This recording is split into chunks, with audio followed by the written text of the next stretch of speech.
On the previous overlanding vlog, we car camped at Camp Kawa and we went off-roading at a secret spot in Baguio City.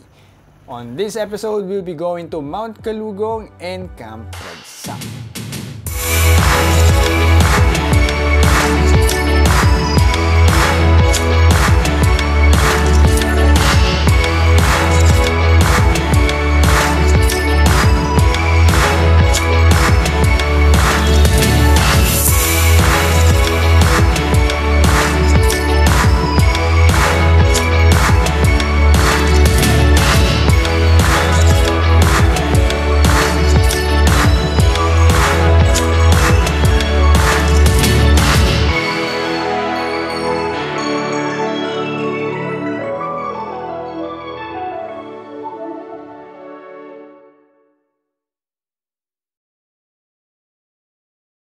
Alright, so bago kami magtungo ng Camp Ragsak, side trip muna kami sa Mount Kalugong. So nakita namin tong spot na to sa Car Camping PH Group. Merong umakyat at nagset ng camp sa tuktok ng Mount Kalugong. So since camp and trail siya, naturally lang naidagdag namin sa aming itinerary. So sinundan lang namin si Waze at dito nga kami pinadaan sa isang makipot at matarik na karsada.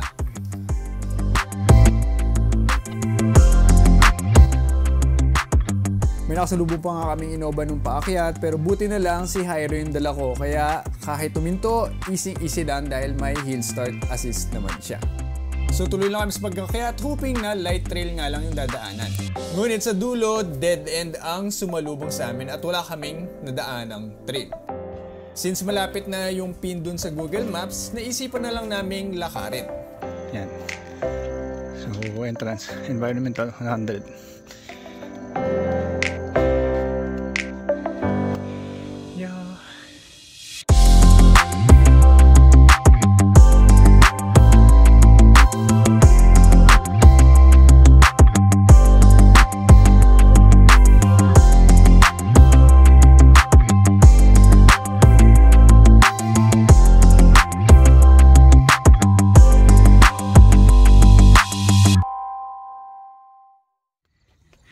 So unexpected hiking, pero grabe yung mga rock formation, sobrang ganda guys. Mas to pag punta kayo ng La Trinidad. Ito na yung kapihan.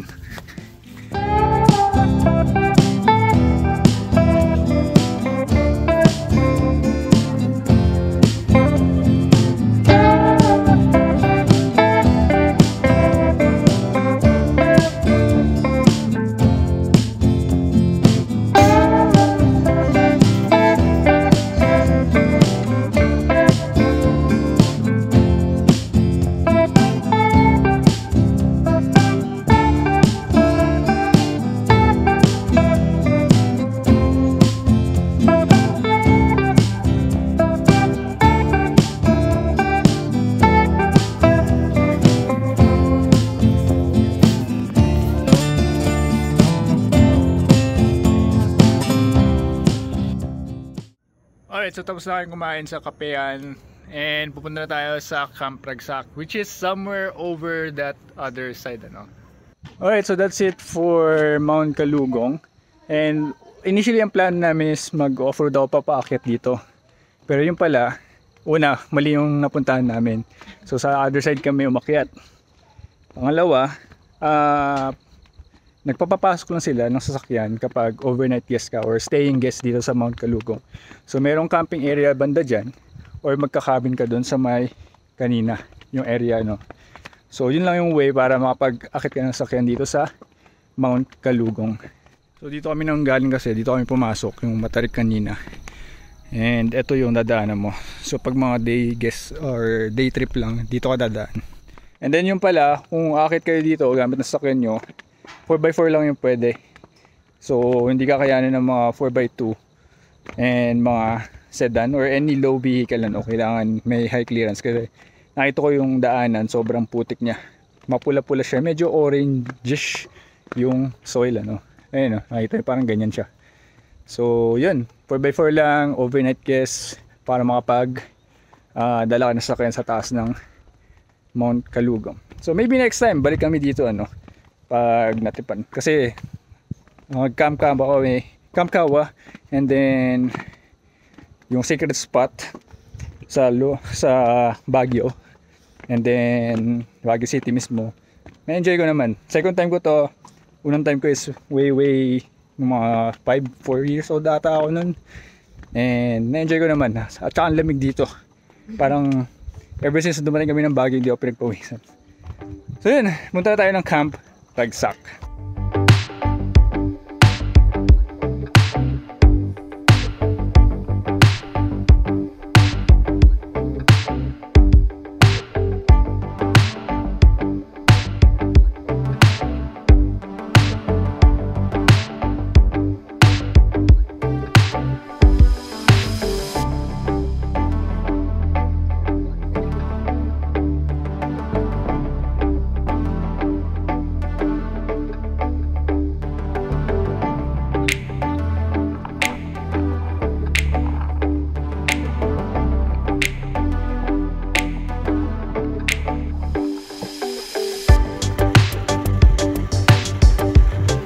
Alright, so nandito kami sa Camp Ragsak and unfortunately sobrang lakas ng ulan, so hindi kami makapag-set up kaagad. And yun, medyo limited yung space namin, ayan lang. So nakita nyo may tali doon, ayan sa may Montero, sa gulong ng Montero. And ganito lang, yan lang yung space namin. Tapos ito yung view sa labas, or harap rather. Ayan lang, tapos may tali dyan sa maliit na puno na yan, ayan. And yun, sobrang lakas nga ng ulan, basa-basa na nga ako eh. Hintayin namin tumila bago kami mag-set up.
So after ng breakfast, naglakad-lakad muna kami dito sa campsite.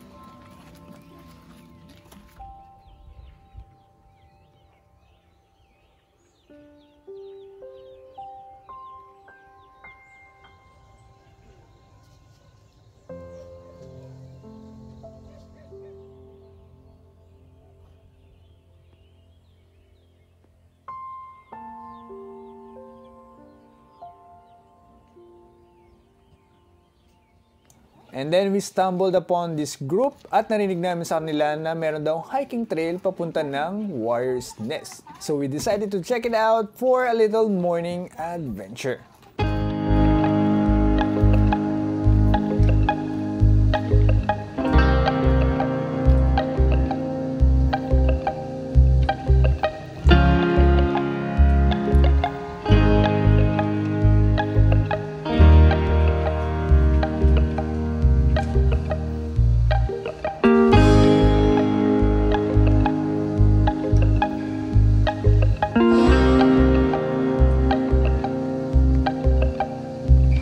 Mga ilang minuto na rin kami naglalakad pero wala pa rin kami nakikita ang Warrior's Nest at hindi na rin namin nakikita yung sinusundan naming grupo kaya bumalik kami at dito pala dapat kami aakyat.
Alright, so day 2, mag-campsite tour muna tayo habang hindi pa ganun kadaming tao dito. No? Yung iba nag-uwian na kasi overnight lang ata sila. But yun, so yung gate nandoon.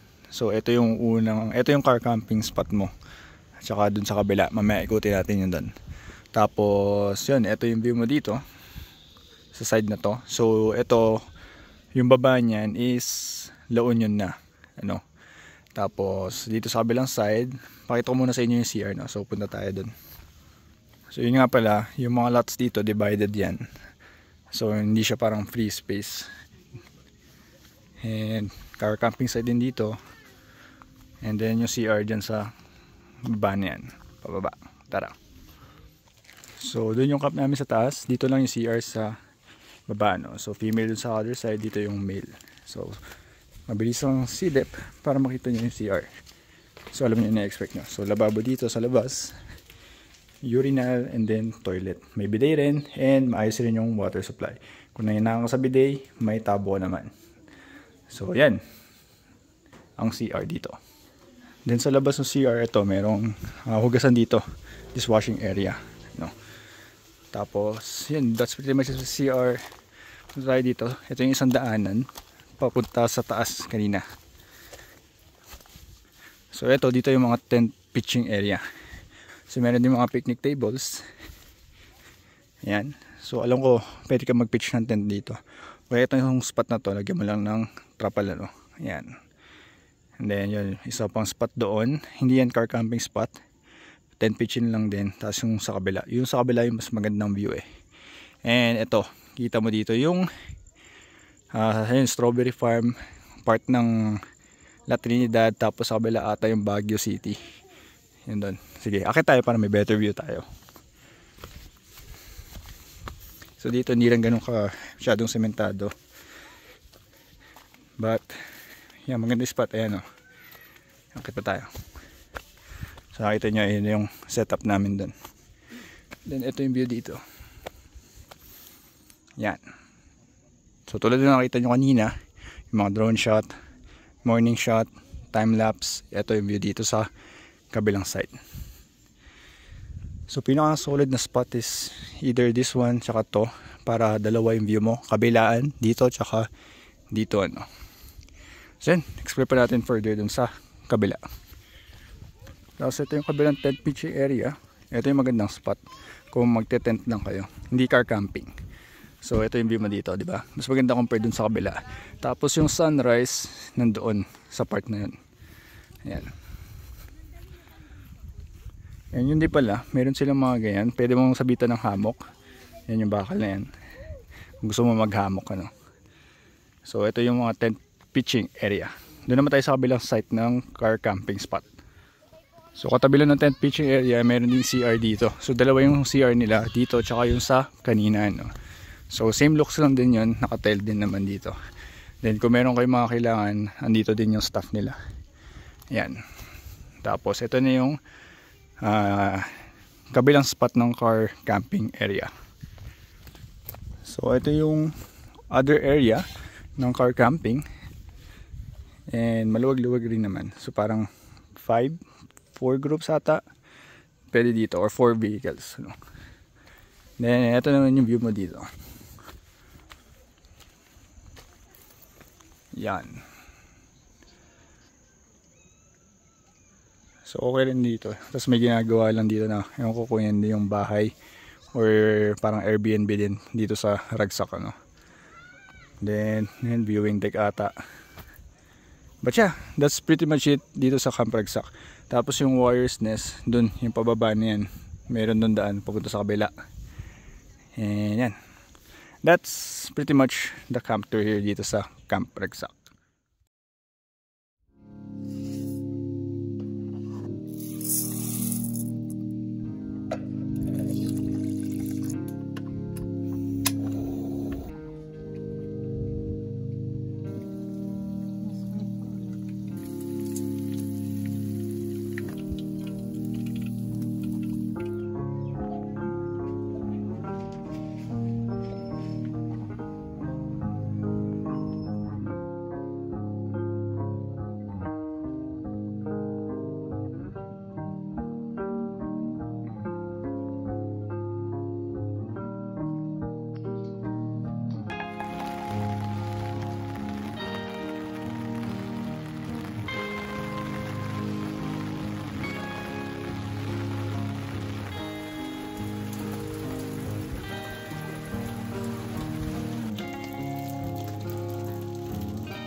Alright, so that's pretty much it with Camp Ragsak. So after nun, nagtungo kami sa strawberry farm sa La Trinidad. Unfortunately, hindi pa peak season ng mga strawberries, kaya hindi ganun kadami yung mga bunga. Pero namili rin kami ng mga pasalubong doon, mga strawberry products, ano.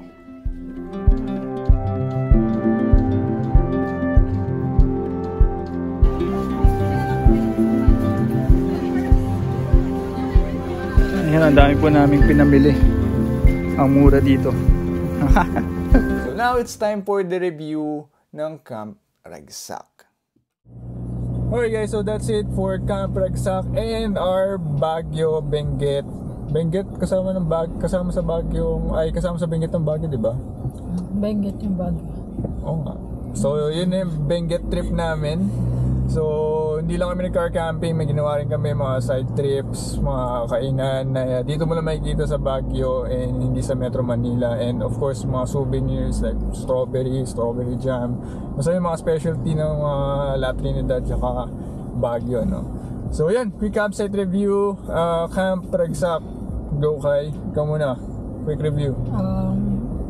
Yung Ragsak, okay naman siya, madami ma-accommodate. Kaso lang, parang limited lang yung space per car camper. Siguro parang yun yung way nila para madami sila ma-accommodate. May pag-6, no? May pagkakasya. Para mapagkasya. Yung for car camping, medyo limit. Pero kung like tent pitching, tama ba? Yeah, tent pitching. Madami namang space.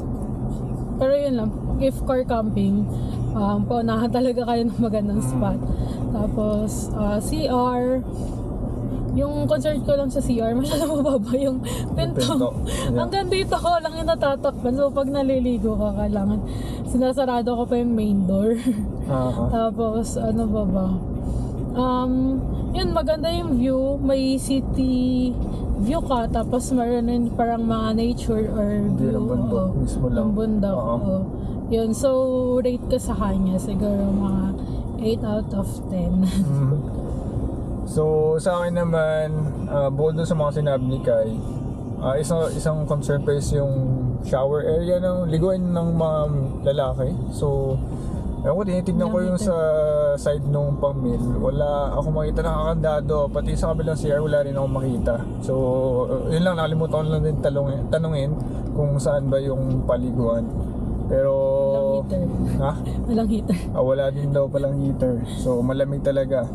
Umabot siguro 16-17 degrees ang lamig.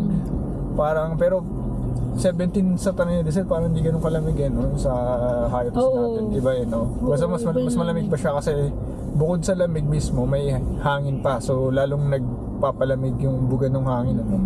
Kaya ayun, sobrang lamig dito compared sa hayatos, no? Yung 17 degrees Celsius na yun.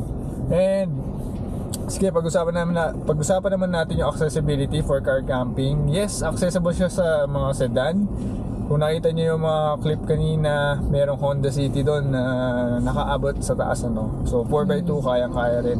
So yun nga lang, kapag naulan, pag nagmamanyobra ka, may times na dudulas yung gulong mo, hindi ka kapit, pero kaya naman, nakakalabas naman. So may mga van doon, mga AUV, MPV na umaakyat, tapos nakakayanan naman. So yun nga lang, may rough road, tapos puro pa ahon. So be prepared, lalo na yung papunta pala ng Baguio, be prepared, puro paahon yan. Kung hindi ka pa sanay sa sa mga akyatan, na better practice, ano, lalo na kung manual ka. Automatic, easy peasy, walang problema. And rates, mukhang okay na rin. Magkano yung binayad natin? 1 to times 2 sa atin, ano, 3 days kami, 3 days, 2 nights kami. So total bill namin is 2, hindi 1-2 yung kalahati, no? So 2-4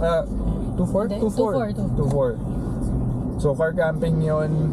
Yeah, fee for car camping yun, ano? Ilan yun? Divide mo nga ng ano? 2. Yung 1-2 isang tao, no? Okay. Good for 3 days na siya. Hindi, 1-2 is for just 1 night. Oo nga, dalawa tayo. Good for 2 night. Good for 2 packs na yung 1-2. Yun. Ano pa ba? Babanggitin ko. So yun, meron din siya, ano, side trip. Pwede din kayo mag side trip sa Warriors Nest, kung nakita nyo kanina. onting hiking. So may activity kayong magagawa sa Camp Ragsak, ano. And yun, may tindahan rin sila ate doon, mga canned goods binibenta nila. So kung kulang yung pagkain nyo, pwede kayong bumili doon kila ate Jolene sa station nila, no? Sa pangalawang CR yung mas loob pa. Another thing to note is yung daanan doon, yung kalsada doon is parang medyo common kasi meron silang mga kapitbahay sa baba na doon din dumadaan, ano. So paminsan-minsan may mga dumadaan na sasakyan na hindi naman doon magka-camp, pero sa baba sila pupunta kasi may mga bahay doon nakatira yung mga yun. So ginagamit lang nila yung daanan sa loob ng Ragsak para maka-access dun sa mga bahay nila, no? And then pag nagpapalipad daw ng drone, huwag masyado malapit dun sa mga bahayan sa baba, no? So just be mindful of your drone. So yeah, that's pretty much it. Suggest ko lang pag magka-camping kayo doon, iwasan nyo yung tulad nito holiday kasi madami talaga tao and magdidikit-dikit kayo doon. And then syempre magdala kayo ng blanket no, ng jacket nyo and whatnot kasi sobrang lamig talaga. And yun, just make sure to keep your tent well ventilated kasi experience namin nababasa yung loob, pati yung unan namin nababasa dahil sa condensation. And yun, lalo tuloy kaming nilalamig sa loob. And yeah, that's pretty much it. So hopefully na-enjoy nyo yung aming Benguet trip, Baguio trip, Camp Kawa, secret spot sa Baguio City, tapos Kalugong and Camp Ragsak, ano. So better check out those videos, check out nyo na rin yung ibang car camping vlogs namin, ano. So guys, don't forget to like and share this video, and kung hindi ka pa nagsasubscribe, mag-subscribe ka na, ano. And stay tuned for the next one, ano. So thanks for watching and see you on the next bit. Bye. On the next vlogs, we'll be replacing the rear bumper of the Hilux and we'll be car camping at Perfecto's campsite in Lian, Batangas.